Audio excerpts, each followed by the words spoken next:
Hello and welcome to Gefet Gemara. I'm Yael Shimoni, bringing to you together with Hadran and Yeshivat Drisha, learning Iyun in your Daf Yomi B'Kiyut.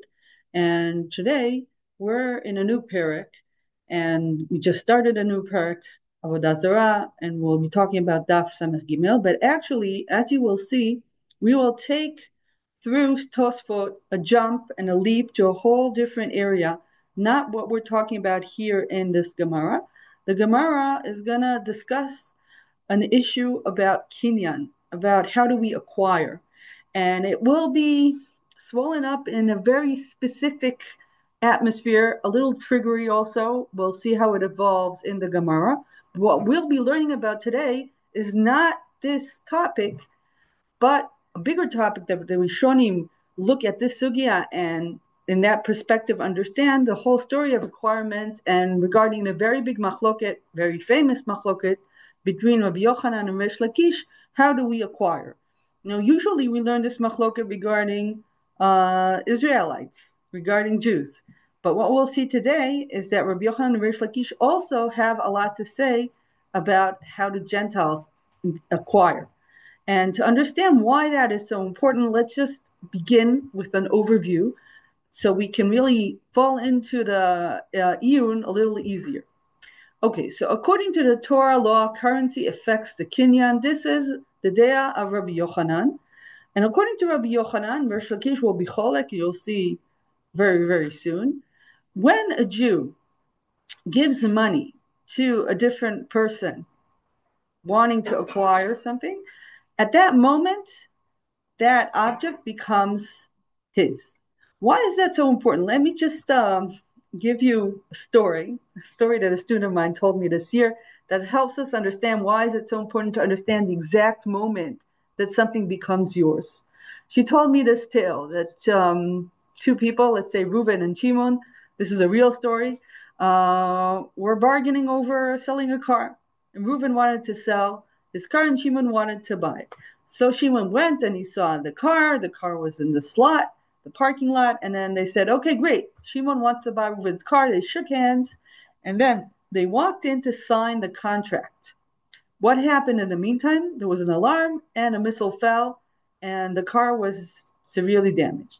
Now the question is, whose car is it? Is it Reuven's car, or is it Shimon's car? Now, if it's Reuven's car, so Reuven has to call the government and say, listen, my car has been damaged. Can I get a payment from the government? But if it's Shimon's car, so he needs to go and talk to the government. And how do we know? So it sounds as if the shaking of the hands is not the moment, even though there was an agreement there that the car will change places, but only the signing of the contract is the real moment that Shimon would acquire the car. And that's why, even though they shook hands and decided that the car is Shimon's, it's still not really his until the contract was signed. So that's just to give us an understanding why the exact moment of acquirement has to be fully clear, because otherwise we get into a lot of these problems. And as we see, our sugya really deals with a similar problem. Not our sugya, the sugya of Rabbi Yochanan and Reish Lakish that's in the background of the sugya. So, as I said, according to Torah law, currency affects the kinyan. That's Rabbi Yochanan. Let's see what Reish Lakish thinks. So, again, before we'll go back to our daf in Avodah zarah Mem Zayin, in Avodah zarah Samech Gimel, let's look at Rabbanit Yael Mem Zayin. Some of you have learned it, but we'll repeat it, of course. Amar Rabbi Yochanan, Dvar Torah ma'ot konot. As we said, currency is what determines ownership, according to Rabbi Yochanan. But continues Rabbi Yochanan and says, "U'mipnei ma amru meshicha kona, gzera shema yomru lo nisrefu chitecha ba'aliyah." So Rabbi Yochanan says, really, Jews, according to Torah law, we should acquire when we give currency. However, Chachamim decided that they will go against that and ignore that. We'll see how exactly later. And actually say that there's a different point when you become an owner. Not when you pay for the goods, but when you actually take the goods into your custody. Meshicha. So according to Rabbi Yochanan, mideoraita, it's currency. Miderabanan, it's meshicha. And why, says Rabbi Yochanan? Zera shema yomar lo nisrefu chitecha ba'aliyah. This is much the story of the car that I told you. Sometimes things happen. Missiles fall. Fire breaks out. So why, if these things happen, is it so important that the one who's in ownership is the one who actually holds the goods? Says the Gemara here, we won't go into it in depth right now, just to have it in the background, that if you own something but it's not in your custody, then if something happens to it, let's say it's there's fire approaching it, you don't have the same ability to protect it.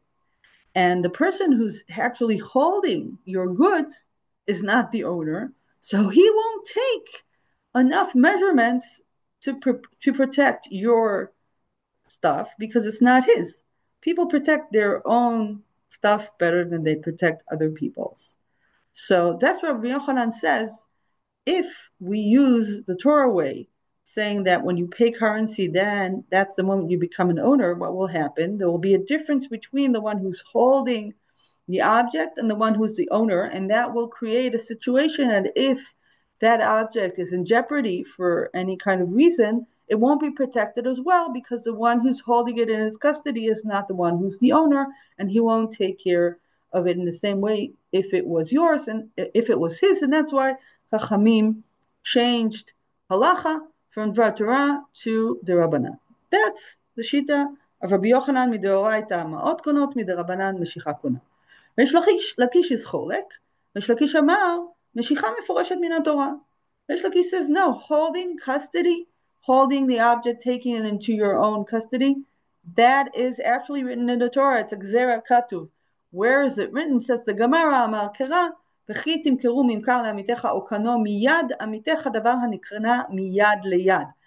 Reish Lakish reads the pasuk in Parashat Behar that describes ona'ah, and there okano miyad amitecha, miyad, if you buy something from the hand of your friend, your amit, from the hand, meaning that you have to take it in your hand from his hand. That's how Reish Lakish reads the pasuk. Rabbi Yochanan is cholek, he reads the pasuk differently. Bottom line, the machloket between Rabbi Yochanan and Reish Lakish, according to Reish Lakish, meshicha, taking the object into your custody, that is midoraita. According to Rabbi Yochanan, it's only the Rabbanan. Midoraita is currency. Midorabbanan, Chachamim did this. Okay, now after we saw this in the background, there is a very big question still lying around. Let's go back to that Gemara in Daf Mem Zayin. Again, according to Rabbi Yochanan, Dvar Torah Ma'ot Konot. Rabbi Yochanan says, Midoraita, currency buys. And Reish Lakish says, Meshicha. Now, Reish Lakish had a pasuk. Rabbi Yochanan does not have a pasuk. So, if Rabbi Yochanan doesn't have a pasuk, how does he know that currency is what determines ownership from the Raisa? If there's no pasuk, maybe it's a savara. We don't know. It's not written in the Gemara. So that is part of what we'll try to learn today when we'll see a bigger scope of the machloket between Rabbi Yochanan and Reish Lakish. So up till now, we only saw the machloket between Rabbi Yochanan and Reish Lakish regarding Jews. Jews, according to Rabbi Yochanan, they acquire using currency. And according to Reish Lakish, they acquire when they actually take the object into their custody. And Reish Lakish has a pasuk. Rabbi Yochanan doesn't have a pasuk. And the savara was not stated in the Gemara. So now, let's continue and see what happens in our sugya back to Avodah zarah. Okay, hold this in your mind as we travel into the new sugya. So as I said, our sugya will deal with ownership regarding two different topics. One easier to handle and the other pretty triggering. Okay, the easier part emotionally is Perot Shvi'it. When we're in Shnat Shemitah, so you're not the owner of your land at the time of Shemitah, and therefore you're not the owner of the fruits and vegetables that you grow in your land, and you cannot also sell it as if you're an owner. You can only do other stuff with it. That was the daf before. And the sugya will discuss a different issue, the issue of etnan. Etnan is payment for buying sex, for a whore. That's a different issue of ownership.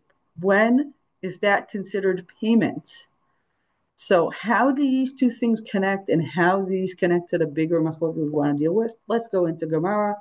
I'm starting in Daf Samech Bet Amud Bet. Okay. So the sugya starts this way. Debei Rabbi Yana Yazfei Perei Shvi'it Me'aniim Upar'u Lahem Bashminit. So we see that a rabbi and his whole bite, his disciples, did something strange with the perot of Shnat Shmita. And what they did is that they lended money for these perot, for these fruits and vegetables, and they took the fruits and vegetables and they only gave the money back on the 8th year. Now that sounds as if they're using these fruits and vegetables as if they're owners, and that's problematic because we said in Shmita, you're not really the owner of the land, and that's why people went and told Rabbi Yochanan that they're doing something that they thought that was wrong. And then Rabbi Yochanan says, "Amar leho yehot hen avdin v'kenegdan be'etnan mutar." Rabbi Yochanan says, "No, it's fine what they're doing. They're allowed to lend money on these fruits." How do I know that, says Rabbi Yochanan? Because that is the law in Etnan, payment for sex, payment for whore. What's allowed in Etnan? So in order to understand this, let's just review what Etnan is. And again, I'm saying this is triggery, but still we'll go through it because it will help us understand. And maybe at a different time we'll discuss the issue of how do we handle the fact that very triggery things happen in the Gemara, and still we have to learn from them other areas in Torah. So obviously this is not an easy thing in the sugya, but Bezrat Hashem we'll go through this and we'll find the time to talk about this more. So the Torah in the Dvarim says, Etnan Zonah u'mechir lo tavi. I want to read the pasuk together with you so it will be clear. לא תביא אתנן זונה ומחיר כלב בית אדוני אלוהיך לכל נדר, כי תועבת אדוני אלוהיך גם שניהם. The pasuk says, when you give payment for to a whore for sex, or if you exchange a dog for something else, you cannot bring that something else to Beit HaMikdash. It cannot become a neder, it cannot become a korban. So this is a very interesting statement in the Torah, and we won't go deeply into this. If Bezrat Hashem, we'll get to Masechet Tmura, and there in Masechet Tmura, the Mishnah discussed this. זהו אתנן, הוא אומר לזונה, הרי הלכת לזה בשכרך, אפילו 100, כולן אסורים, וכן הוא אומר לחברו, הרי הלכת לזה, ותלין שפחתך אצל עבדי, רבי אומר, אינו אתנן, חכמים אומרים אתנן. So wait till Masechet Tmura, and then you'll know more about that. So Rashi helps us understand the sugya that we were reading. Again, I'll remind you what the sugya said. People were saying that the Veda Rabbi Yana are doing something wrong with the fruits of Shvi'it. They come to Rabbi Yochanan and tell him, what's this? And Rabbi Yochanan says what they're doing is fine because I learned it from Etnan. Okay, so let's use Rashi and help us understand what happened. So Rashi says, what did the Rabbi Yana do? They yazfei perot shvi'it, they lended the fruits of shvi'it before the time that you are supposed to give them away to everybody. There's a certain point of the year where you have to let everybody take the fruits, and they actually lend it out before that time. And then parelo b'shminit, ashtakach de'ach le'aniyim b'shminit achra be'ur chalifei perei shvi'it. What happened is that poor people who took these fruits and vegetables were eating them after the time of the Shvi'it, after the Bi'ul. And this is problematic because at that point it was supposed to be allowed for everybody. How come it was only for the poor who lended money for this? Ye'oten avdinan, that's what Rabbi Yochanan says, כיוון דהי שעתה לא הבו הנח בהם, ולא החלופי הני בהני, לאו חליפינינו, ולא חיילה קדושת שביעית עליהם. So, let's explain. What we've learned in Adapim before is that perot shvi'it, if I give you perot shvi'it, fruits of shvi'it, and you give me money, So you have holy fruit and I have holy money because we exchanged the money with the fruit. And what we've learned is that Perot Shvi'it are also tofes. They also give their kedusha to the payment. So now you have two problems. You have fruits who are kadosh, and I have money which is kadosh. So here, the Ve'abi and I are doing a problem. Why? Because they're lending money for fruits of Perot Shvi'it. So the loan seems to be also kadosh. And if you give money for these fruits, let's explain again. We have poor people. They go and they collect these fruits, and then they give them to the Rabbi Yana, and the Rabbi Yana give them a loan instead. So what happens? The Rabbi Yana eat the fruit at the right time, but the poor people now have money that they'll use it later on when they're not allowed to use it anymore, because this money is also kadosh b'kedushat shvit, and they were supposed to get rid of it already at the time of the bi'ul. So that causes a problem. How come they're lending them money, which will also be kadosh in the same kedusha? So says Rabbi Yochanan, don't worry, that's okay. Why? Because at the time that they were lending the money, the pirot were not bi'en. What does that mean? When you give a loan, you don't expect to get the money at that point, right? You're giving fruits and you're giving money in exchange, and you only have to return the money later on, much later on. You can use it later on also. So says Rabbi Yochanan, if the exchange was not exactly at that point giving fruits and then giving money and then using the money, if these things are separated, that's okay. Why? כנגדו באתנן, says Rashi, בא עליה ואחר כך נתן לה אתננה, מותר להקרבה. כיוון דבלאו בשעת ביאה יהיב וניעלי, כי הדר יהיב לה הוטלה מתנה בעלמא הוא. Rashi explains, the Brisa in the Gemara, the Brisa that Rabbi Yochanan is giving us to read, says that when somebody pays for a sexual act, but only does it later on, or if he had sex now and only later gave the money, so then the payment and the act are separated, and we view the payment as just a gift. It's not connected to the act. So the same thing here with Perot Shvi'it, we see the money as a gift, and we don't see it as an exchange for the fruit because it's given only later.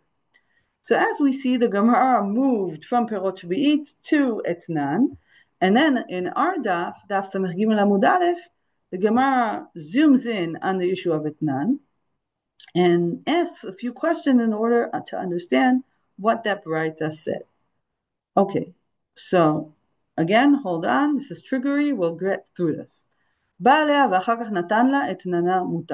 to the Baraita that we learned in Daf Samech Bet Amud Bet, if somebody first had sex and then later gave the payment, that is not considered payment, it's not considered etnan, and it can be used for, that money can be used to bring to Bet HaMikdash. So that's a quotation of the Brisa that we saw in the Daf Samech Bet Amud Bet. Continues the Gemara and asks, Hu minhu? We're asking from a different Brisa.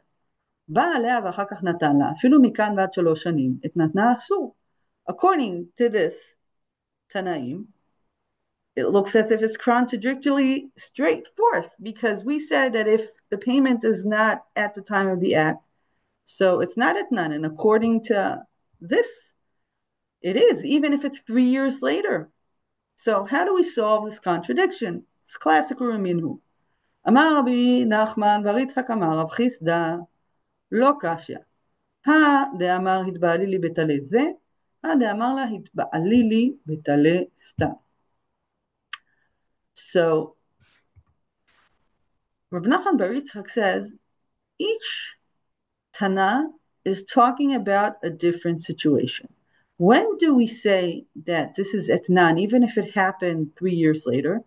If he promised the whore a specific object, if he's saying this will be your payment, giving a specific object, then that object is already named, and even if it will be given 3 years later, it's already considered payment for the sexual act. But if he said, I will pay you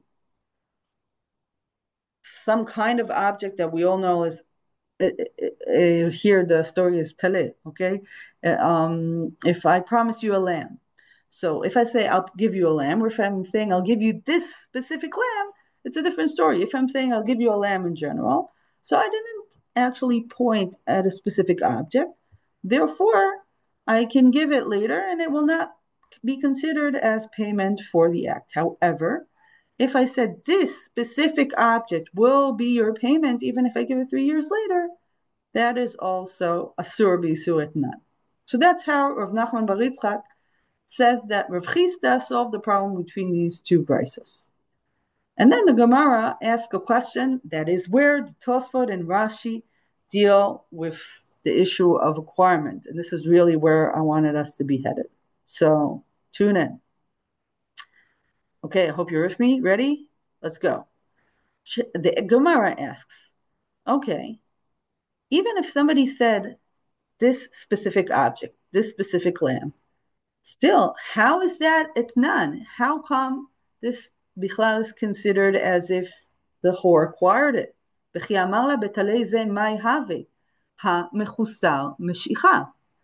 Remember what we learned before? We learned before that Jews can only become owners of something if they actually took the object into their custody. Now here, somebody promised somebody else a lamb. That's true. Even he said a specific lamb. Maybe that lamb has a name. Maybe that lamb is Joe the lamb. Fine. We know who the lamb is. We have a picture of it. It doesn't matter. The other person didn't become the owner. He'll only become the owner if he actually took it into his custody. So how come the Tanaim say that if somebody promised something specific, it's already asur b'isur etnan? We have different laws for requirement. Promising a specific object is not one of any way of acquiring something, right? Okay. Now, if we would think that giving currency is a way of requirement, we would say that you are the owner. Why? Because if we said, for a sexual act, you will get this lamb once the act is done, so that's paying for the lamb, then you're already in custody of the lamb. That is true if we would be going according to Torah laws. But according to Rabbi Yochanan and Reish Lakish, it's not an option for Jews. Why? Because according to Rabbi Yochanan, there is a zarah de Rabbanan, and it's only when we take it into our custody. And according to Reish Lakish, it's midaraita that way. So how could it be that the Tanaim are talking about a lamb that has not been acquired as if it has been acquired? Says the Gemara, the Gemara says, well, we're not talking about a Jew. We're talking about a whore that is non-Jewish. And she acquires when she gives the payment, when the sexual act has been done. Continues the Gemara and says, if you don't want it to be a non-Jewish whore, we want her to be Jewish, leolam bezona Israelit, v'kegon dechai b'chatzera. There's a different kinyan chatzer. If somebody puts something in my house, then it becomes mine. So if it's a Jew, that's what the Bride is talking about. And if it's a Gentile, the Bride is written just the way it is. Okay, so what happened to the sugya? We discovered that it's true that Rabbi Yochanan Reish Lakish in Baba Metzia talked about the fact that only putting something in your custody makes you an owner. However, it looks in this Gemara that this is true only for Jews, and for Gentiles, it's a totally different story. So what is the Gemara talking about? Let's look at Rashi. Rashi here explains to us why non-Jews buy things in a different way. So let's read Rashi's explanation. Oved Kochavim. Okay, Rashi here explains why is it different for Gentiles. Oved Kochavim lav bar meshicha, dechiktive meshicha b'Yisrael ktiva, o kano miyad amitecha. So Rashi here explains and says, well, In the Torah, it says that Jews acquire when they put something in their custody, because that's what's written in the pasuk. Okano miyad amitecha. Amitecha means it has to be another Jew, and if somebody is a Gentile, he acquires in a different way. So, if you remember what we learned before, Rashi here is actually quoting Reish Lakish. Reish Lakish was the one who said that this is written in the Torah, and indeed, if it's written in the Torah and the pasuk says amitecha, it means it's only for Jews. So, according to Rashi, it looks as if our whole sugya is according to Reish Lakish, because who says that that's what Rabbi Yochanan thinks? Rabbi Yochanan did not have a pasuk. Rabbi Yochanan, it seemed, had a savara, and if it's a savara, it shouldn't be different between Jews and Gentiles. That's what I would think. That's what I would think if I would be reading Rashi, and I would know the sugya from Daf Mem Zayin. So let's look at Tosafot, and we'll see how Tosafot reads, and he has a different reading. And again, according to Rashi, this whole sugya is by Reish Lakish. Just to mention, the fact that Rashi says this here is surprising, because Reish Lakish was not pasking in halacha. Rabbi Yochanan was the one who was pasking to halacha, and this sugya is written already many years later, and it is fascinating to find a sugya that is according to Reish Lakish, even though he is not being pasking to halacha. And it's surprising. I would expect the sugya at least to speak in two voices, Rabbi Yochanan and Reish Lakish, and not only to speak in the voice of Reish Lakish, but in any rate, that's what it seems that Rashi thinks when he reads the sugya. So, according to what Rashi said, is Reish Lakish thinks that Gentiles buy when they use currency, right? It seems as if Reish Lakish here switched and became Rabbi Yochanan once it became non-Jews. So where does this come from? If you look at the side of the Gemara, you'll see that Masoret HaShas tells you you have to go and learn another sugya to understand what's going on here. Go learn Masechet Bechorot Daf Yud Gimel. And again, we're approaching that soon, but let's just see what's written there. אמר רבי יצחק בר נחמני, אמר ריש לקיש משום רבי יושעיה, ישראל שנתן מעות לעובד כוכבים בבהמתו בדיניהם, אף על פי שלא משך, קנה, וחייבת בבכורה. So here we see that Reish Lakish says it very clearly, that if you're a non-Jew, you buy using currency, and not by acquirement. So we see that Reish Lakish here agrees with Rabbi Yochanan when it comes to Gentiles. Jews, he says, is a zarah katuv, but according to Gentiles, they indeed use currency. Now, what does Rabbi Yochanan think about all of this? We only heard him about Jews, right? So Tosafot here explains to us and fills us in what happens in the Gemara and Bechorot in the other page, and says that Rabbi Yochanan is also the exact opposite of Reish Lakish when it comes to Gentiles. Let's see. Says the Tosafot, Veha mechasra meshicha. פירוש, ואפילו לרבי יוחנן דאמר דבר תורה מעות קונות, אך גבי אתנן לא קנו, כיוון שהפקיעו חכמים דאין קניית מעות קונה והוקמו המשיכה, גם ממנה הפקיעו ואין כאן אתנן כלל. So first the Tosafot says, you have to understand that this sugya is also according to Rabbi Yochanan. And Tosafot says, don't worry, I'll read the entire sugya for you in the eyes of Rabbi Yochanan. So if we try to read the sugya in the eyes of Rabbi Yochanan, first we have to explain why, according to Rabbi Yochanan, if a Jewish whore gave currency for the lamb, why isn't it hers already? Because Rabbi Yochanan says that midoraita, it is hers. So maybe midoraita, it's already asur. It's true, Takanat de Rabbanan changed it, but there's a din doraita in the background. So here first, Tosafot says, you have to understand, when Rabbi Yochanan said that there was a Takanat de Rabbanan, he didn't mean that Chachamim added another way of acquirement and the basic way is still existing.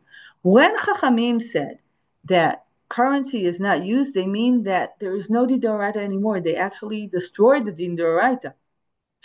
כיוון שהפקיעו חכמים ואין קניית מעות קונה והוקמה המשיכה, גם ממנה הפקיעו ואין כאן אתנן כלל.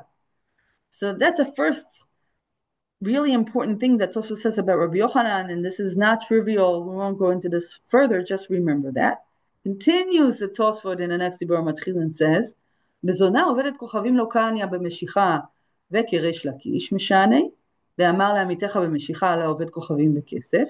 So here he agrees with Rashi and he says it's true. When the Gemara said the Okimta that it's talking about non-Jewish war, it's only according to Reish Lakish. So what happened to Rabbi Yochanan? Continues the Tosafot and says, דהילו לרבי יוחנן איתלה לעובד כוכבים במשיכה. ומשום דרב חיסדא איתלה בפרק הזהב, כי רבי יוחנן הדר משנה שינוי אחרין, אלא לרבי יוחנן לא תקשה. Says Tosafot, you have to read the sugya carefully. Remember, there were two okimtot in the sugya. First okimta, we're talking about a non-Jewish person. Second okimta, we're talking about a Jew, but kinyan chatzer. Says the Tosafot, why was it so important for the sugya to give two different explanations for the okimta? Why did they have to bring kinyan chatzer? Says the Tosafot, because they wanted the sugya to work also according to Rabbi Yochanan. And why was that so important for the sugya? Because the sugya is in the name of Rav Chisda, and Rav Chisda is posek Rabbi Yochanan in Daf Mem Zayin Amud Bet in Baba Metzia. So it's not true that Rashi read this entire sugya in the eyes of Reish Lakish. No, if you read the sugya carefully, you will see Rabbi Yochanan hiding there just as well. So let's sum up what the Tosafot said. First, the sugya is not only according to Reish Lakish, it's also according to Rabbi Yochanan. It looks as if there's a machloket between Rashi and Tosafot. Second, according to Rabbi Yochanan, when Chazal did this takana and said that currency doesn't work for Jews anymore, you have to use custody, they actually totally destroyed the Din Torah and didn't leave it there at all. And according to Tosafot, Rabbi Yochanan is also cholek on Reish Lakish when it comes to Gentiles in Meshicha. According to Rabbi Yochanan, Gentiles can acquire, according to Reish Lakish, Gentiles can acquire according to currency. But according to the position of Rabbi Yochanan, the law is reversed for Gentiles who are acquiring via Meshicha, even according to Torah law. So now we have a new machloket. We have Rabbi Yochanan and Reish Lakish cholek in two ways. According to Rabbi Yochanan, Jews acquire by currency and Gentiles acquire by Meshicha. And according to Reish Lakish, Jews acquire by Meshicha and Gentiles acquire by currency. So here we have a very, very interesting topic to deal with. Why would there be such a big difference between Jews and Gentiles when it comes to the original way of acquirement? So here I have for you a Perush of Rashi Hirsch on the Torah dealing with this question. This is a big question, a big unique question. There were many answers given to this, but the text of Rashi Hirsch is very interesting, and I'll sum it up for you. And those of you who want are welcome to read it inside. So first, the Rashi Hirsch begins and says, as we said now, the Rabbi Yochanan and Reish Lakish are cholek on both levels. Again, Rabbi Yochanan thinks Jews acquire by currency. Reish Lakish says, no, Jews acquire by Meshicha. And Gentiles, according to Rabbi Yochanan, Gentiles acquire by Meshicha. And according to Reish Lakish, Gentiles acquire by currency. So why? What does this mean? So starts Rashi Hirsch and he says, okay, in order to solve this puzzle and understand this machloket, you have to go back to understand how ownership works at all. And says the Rashi Hirsch, I think that ownership became about from the word v'kivshuha in Sefer Bereshis. Because God at the creation of the world, for the first man, said, milu et haaretz v'kivshuha. Says the Rashi Hirsch, what does it mean v'kivshuha? V'kivshuha means take over. That is the original way of how people acquire things. That's the ancient way of acquirement, to take over. Now, that is when you're one man in the world and the whole world is about you. There's nobody else but you, and nobody else is the owner. So whatever you take into your custody becomes yours. What happens when there's another human being involved and now you want his goods? So here says the Rashi Hirsch, something changed, because when I'm looking at the world, I don't have to ask anybody's permission. I just take for myself. If I see a fruit on a tree, I just take it and it's mine. But if the fruit is in your hands, I have to ask for your permission, and only when you agree and you give me the fruit, then it becomes mine. So that's what changed after other people came into the world. Still, the basic thing remained. You have to take something in order for it to be yours. But what changed? When there's another human being, the agreement. So when I'm dealing with the world, I don't need an agreement. I just need to take over. When I'm dealing with somebody else, I first have to ask for permission. When the permission is given, then I need to acquire it to myself. So that's the beginning. And now we can understand the machloket between Rabbi Yochanan and Reish Lakish.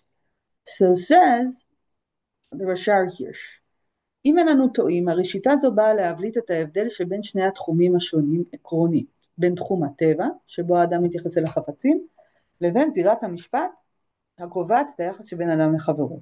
Says the Rashi Hirsch, all I explained up to now works very well with Reish Lakish, but Rabbi Yochanan, he thinks that when Torah came about, it came to make a big difference, a huge difference, between somebody that approaches nature and somebody that approaches another human being. According to Reish Lakish, it remains basically the same thing. The only difference is I need to have your agreement, right? But according to Rabbi Yochanan, the Torah gave us a new law and says you have to see this whole story of acquiring totally different when you're facing another human being. When you're facing another human being, there, says Reish Lakish, בתחום היחסים בין אדם לחברו, רק הזכות היא מקור לבעלות. When you say that currency is what changes ownership, you actually are saying that we no longer take any interest in who's holding this. The only interest is, did the other side agree? And how do we know if the other side agreed? If he got something in return, then we know he agreed. So saying that acquirement goes only according to currency, that's actually saying when I have another person involved, I'm no longer interested in who's holding the object. I'm only interested in whether or not there was an agreement. So this is the source of the machloket between Rabbi Yochanan and Reish Lakish according to Rashi Hirsch. And let's sum up everything that we've seen in this machloket. So how do we read her? Sugya, according to Rashi, the sugya is only according to Reish Lakish, and according to Tosafot, the sugya is also according to Rabbi Yochanan. The machloket between Rabbi Yochanan and Reish Lakish, according to Rabbi Yochanan, there's a savara behind the fact that you have to use currency in order to change ownership, and only midirabanan there was a change. And according to Reish Lakish, there's a gzerat katuv. We were missing in understanding what is the savara and why did the savara switch between Gentiles and Jews. So after we read the Rashi Hirsch, we saw that the Rashi Hirsch said, according to Rabbi Yochanan, the Torah came about and told Jews, listen, we want you to forget about the fact that you took over something. That's of no interest when you're dealing with another human being. There only his agreement is what matters. So that's what the Torah told Jews. But to Gentiles, they don't have this big difference between nature and another person, because still the most important deed is whether or not you're in control of the object. And that's the big difference between Jews and Gentiles. That for Jews, the Torah took them one step forward and said, we don't want you to care about violence, holding something physically. We want you to move to a total spiritual understanding of ownership, that is involving only around the other side's willingness to allow you to use the object, and you know that he's willing when you've given him something in return. So now we understand the savara of Rabbi Yochanan according to Rashi Hirsch and why it would be different between Jews and Gentiles. Because the Torah wanted Jews to go to a higher level and didn't actually ask that from Gentiles. Now what's so very interesting in what Rabbi Yochanan says according to the Rashi Hirsch is that's what the Torah originally wanted from Jews. But unfortunately, reality shows us that in order for that to happen, you have to care for the other person's objects just as much as you care for your own. And since that's not the case, because people don't take care of what's not theirs at the same way that they take care of what's theirs, so Chachamim came and said, well, we have to take the Jews and bring them back to the same way as Gentiles. Also, they will be buying the Mashiach. So that's what we've seen today. again, we started from this sugya, which is not easy to handle. But really, what was most important for me is for you to learn about this machlokes between Rabbi Yochanan and Reish Lakish, and that you should know this interesting commentary and explanation of Raphael Hirsch of the day of Rabbi Yochanan that Tosafot showed us in the sugya, that the Torah wanted us to leave any understanding of ownership regarding who's holding it, but actually Chachamim said, well, that's too hard for you. Let's go back to the original in the sense of before Matan Torah. And still, the one who holds is the one who's the owner, and not when payment has been made. So I hope these are sugyot that are very, very difficult. I think very intriguing. And I hope I've given you a different way to look at the sugya through Rashi and Tosafot. And B'ezrat Hashem, we'll be learning Tmura and Bechorot, so we'll see these things again later. Okay, so take care, and we'll meet again soon.